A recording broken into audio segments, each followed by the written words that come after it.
All right, welcome back to the Clemson Insider. I'm with Clemson Athletic Director Dan Radakovich as we kind of talk about what's been going on the last couple of days here at ACC Spring Meetings here in Amelia Island. Dan, take us through a little bit. I mean, there's been, obviously you guys had a lot of discussions about the transfer rules and some other things going on, policies and stuff.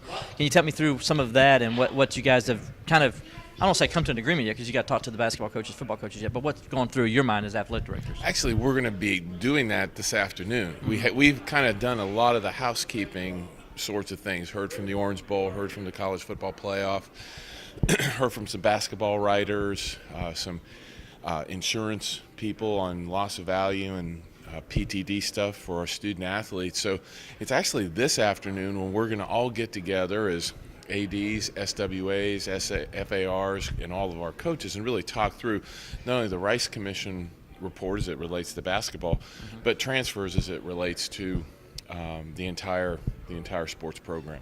I know I talked with Coach Brownell yesterday about the Rice Commission report, and he kind of elaborated that there's a lot of nervousness going on with the basketball coaches because it kind of what's going to go on, what's going to happen, and there's some anxiousness there. What can you guys do as athletic directors to kind of work with them to reassure them that you're working together for not only the student athletes but also for the coaches and all to make sure everything's okay? Well, I think that the folks who need to be nervous about the Rice Commission report are people who are on the wrong side of the ledger. Right. I think in trying to make sure that our student athletes have great opportunities, both athletically and academically, the Rice Commission report gives a few ideas there. Certainly, making sure to look into the one and done situation, which they feel is really detrimental to basketball, and I happen to agree with that. But it's out of our hands. It's within the NBA Players Association. But some ideas that if that doesn't move quick enough, maybe we hold on to some scholarships for the individual who leaves for a period of time.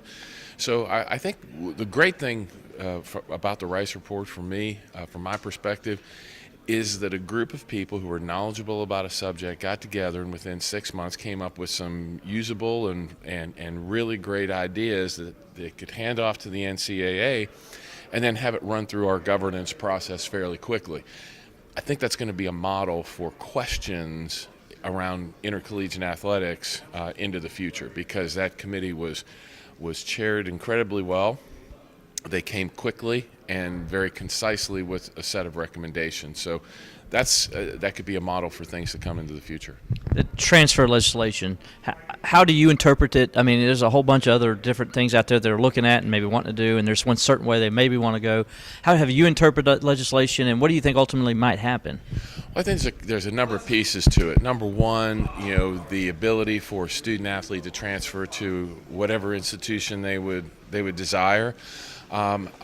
I think that's probably one of the ones I think everybody can stomach. If everybody's going to be on the same page and you can go where you want, fine. Let's let that happen. The National Data Bank of transfer opportunities, I think that has a little bit of work to do yet, but still could be good. The GPA and academic requirement, I think, is going to have an awful lot of discussion associated with it yet.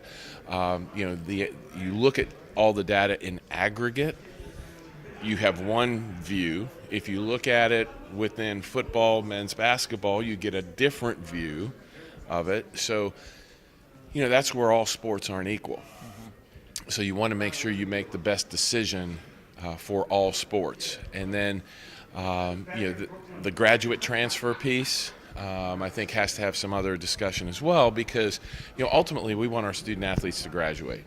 And when they graduate, if they would like to go pursue another degree or see a different campus or other part of the country because they've been able to attain their degree with still eligibility available, I don't know that that's a bad thing, but I'm sure we'll talk about that.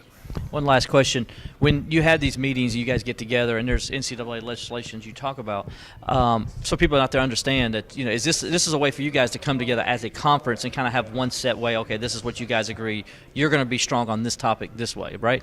That's pretty much how it works. We're going to come up with our own conference positions, and then that moves through the legislative process. If you're dealing with autonomy issues, which are the Power 5 conference issues, each school does get a vote. along the way. So while you may coalesce around a position as a conference, at the end of the day, when you're at the NCAA convention and there's autonomy issues that affect only the Power 5 conferences, each school has their own vote. All right, Dan, thanks so much for your time. I really appreciate it. Absolutely will. And